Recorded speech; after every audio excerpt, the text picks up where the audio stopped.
familiar story about Jesus and the beginning of his ministry, the temptation that I find that gets me almost every time I read this story is to focus too much on the faith of the disciples.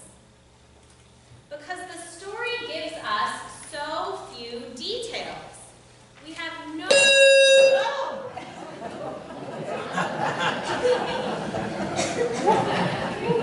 Yes? Oh, there we go. All right. The teenagers call that whoa. So we have so few details about this story. We have no idea if these brothers have ever met Jesus. We have no idea at this point in the story what their religious background might be. No context at all. And because of that lack of context, when we read this story, their faith, the fact that they just drop everything and follow, it seems so extraordinary. They just drop everything immediately and follow. They don't ask any questions. They don't sign any paperwork. They don't discuss it with their family and their friends.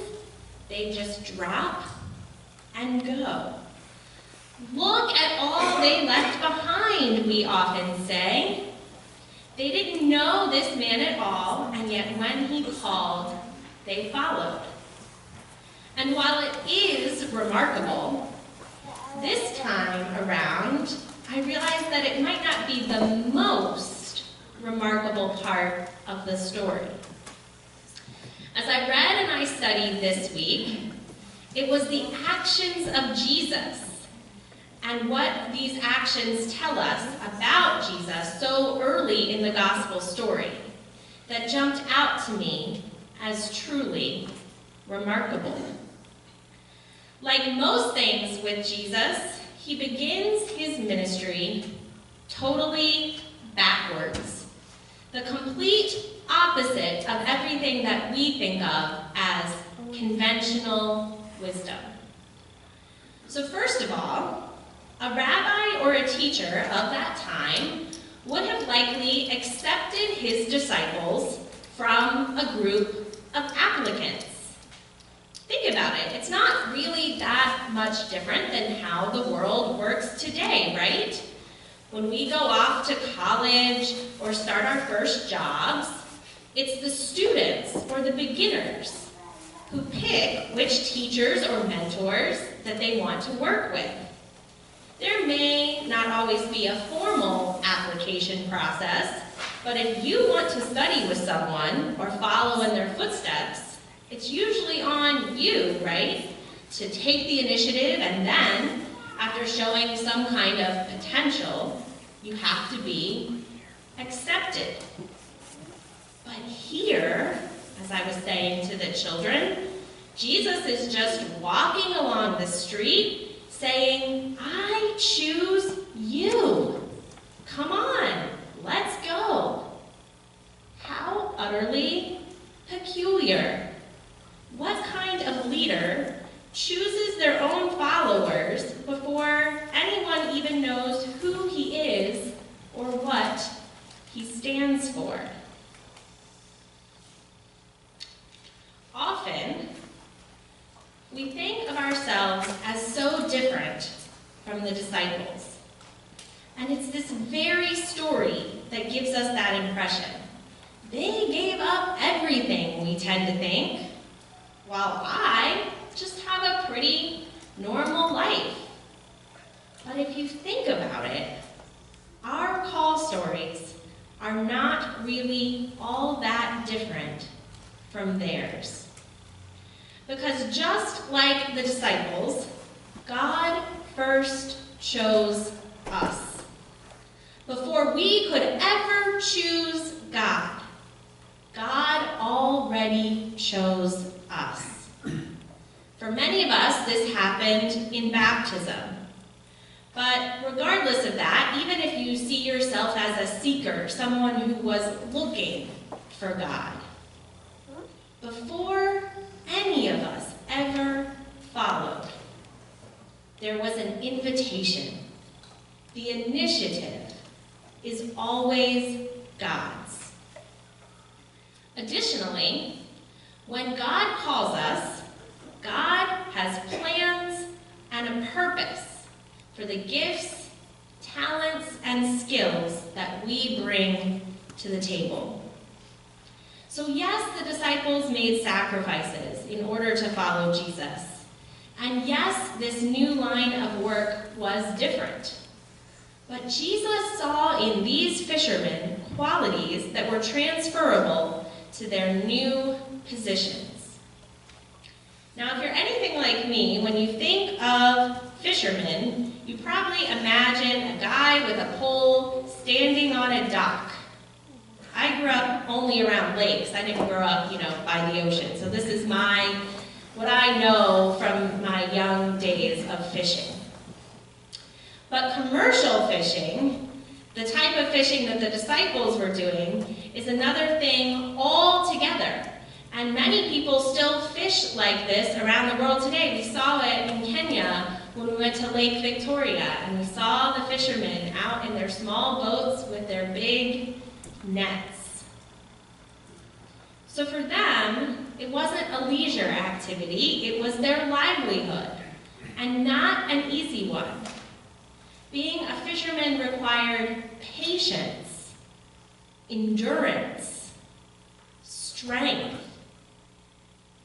And while many people didn't see the monetary value in their work, Jesus knew that they were incredibly valuable to the kingdom that he was about to usher in. Patience, endurance, and strength are very useful skills when it comes to helping others get caught up in the life of justice, peace, mercy, and compassion that Jesus desires for the world. As it was for the disciples, so it is with us. When God calls us, even when that calling takes us by surprise and isn't at all where we thought we would end up, God is calling us as who we really are, seeing in us gifts and talents that make us ready for the job that we may not even see in ourselves. God doesn't expect us to be new people when we start a new calling. Yes, there will be challenges. Yes, we will learn and grow. But God is prepared to use us in as-is condition. All we have to say is, let's go. So to recap, we have Jesus taking the initiative, choosing his own followers, and surprising ones at that. But that's not all that is remarkably backwards about this story when compared to our traditional way of thinking. A few years ago, after returning from a synod assembly, I preached about 3 words that we spent a lot of time discussing there. Believe, behave, and belong. In that order: believe, behave, belong. And that's the order that we church people often put things in, right? First, you have to learn how to believe, then you have to learn how to behave, and then you'll finally belong. But it's not working like that anymore in the world today. And turns out that's a good thing, because it turns out Jesus had something else in mind, and we are the ones that have always had it backwards. The invitation to the disciples is an invitation to belong. There's no pre-screening, there's no aptitude test, which I think Jesus sometimes regrets a little bit later, but that's another story. So another way to say this is that the church has often practiced know, grow, go. Again, learn the basics, grow in faith, and go tell others. It sounds logical, but it's completely backwards from what Jesus does here, and really from most call stories throughout the Bible. Biblically speaking, the order should be go, grow, and know. Here, the disciples are invited to go. On their way, they grow, and finally, eventually, after failing time and time again to see it, then they know. Eventually, they know what Jesus and his kingdom are really all about. But before they even know what's happening, they are already participating in God's reign. Again, the fact that this call story goes in that order, with go and belonging at the beginning, is so significant. It's a reminder right at the beginning of this story that we are all works in progress, as Pastor Dan likes to say sometimes. Before Jesus ever starts making waves by hanging out with tax collectors and other sinners, Matthew has already started to clue us in to the fact that Jesus is not going to be what we would expect. And this is the same point that Paul is emphasizing to the church in Corinth. That a life rooted in Jesus Christ is the total opposite of a life rooted in the hierarchy and power structures of the world around us.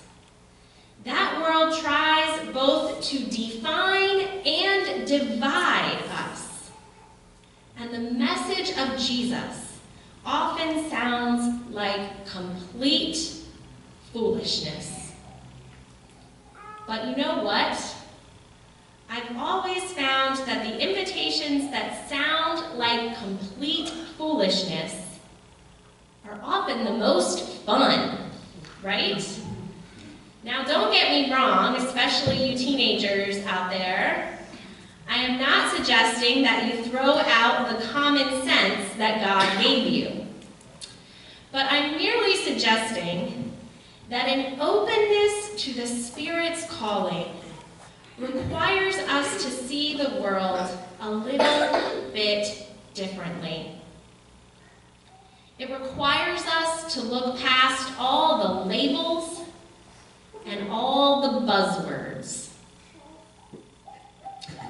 So this week, my challenge to you is to ponder what type of foolishness God might be calling you to. And it doesn't have to be as dramatic as a career change like it was for the disciples. And some of you have already foolishly followed this week. For some of you, this meant getting up before the sun yesterday and taking a bus to Washington, D.C., or a train to Philadelphia or New York to join hundreds of thousands of people, which, if you ask someone like me who doesn't like crowds, is a little bit foolish, even for a good cause. And for others of you, this foolishness that God is calling you to might mean walking up to someone that you know went to that march and engaging them in real conversation about why they went and what it was like from their perspective, even though you know that the two of you often disagree. Whatever foolishness you get into this week, political or otherwise, remember that God is with you. That God is working in your life. often in the areas that you least expect. Working to help you see the world and yourself the way that God sees you, as a precious child, worthy of love and belonging. Thanks be to God. Amen.